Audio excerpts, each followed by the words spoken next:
name's Elliot. I'm the GM at Phoenix Roofing Repairs. Today we're going to be doing a repairability video on a 3-tab asphalt roofing system shingle, right?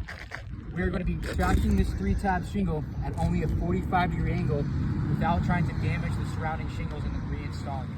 We're going to keep it only 45-degree angle, extract the shingles like I said from the nailing strip, and reinstall it to see if it damages the shingles around it. Now please note that the roofing system, the current underlayment is modified bitumen.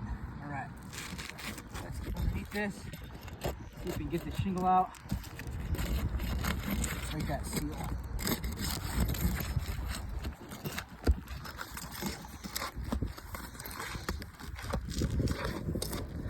Trying to keep this at 45-degree angle only. It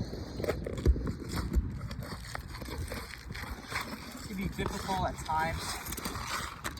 This is why it can be difficult, because we have our nailing strip right here for this shingle, right?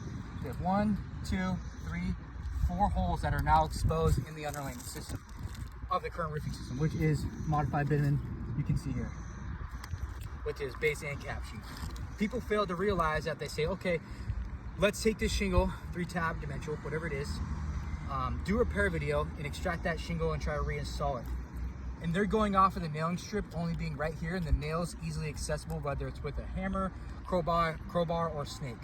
They fail to realize that every single shingle ties in, and that this shingle, you can show it right here, this shingle is going to hit the nailing strip above it as well. So that's 1, 2, 3, 4, 5, 6, 7, 8 holes that are now penetrated into this roofing system. Now, like I said, the current roofing system has a modified bitumen underlayment, right?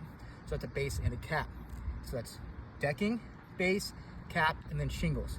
For me to do this repair and then put mastic or some type of silicone on those holes is nowhere near pre-loss condition, and it's not like kind and quality, right? Furthermore, how do you expect me to keep this shingle at only a 45-degree angle and get up to these holes that are all the way up here? Mind you, this is where they are, all the way up here, because this is the nailing strip right here when we install it. How do you expect me to get up there and properly seal those holes? It's just not pliable. So we're going to reinstall this shingle. And again, like I said, in terms of just not even including the underlayment, we want to see if reinstalling the shingle will damage the current ones around it. You can already see the shingles above there are starting to get some good granule loss on it.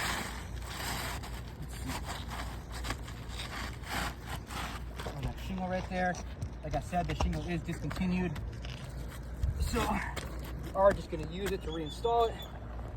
1 1/4 is what they use, 1 1/4 nails is what they use to install it, so we're going to use that to put it back in. Some people will argue nails or staples is actually whatever manufacturer specification of that specific shingle recommends.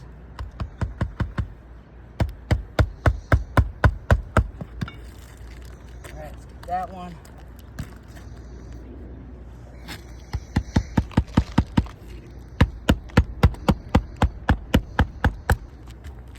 We'll go ahead and throw 3 in just for the video.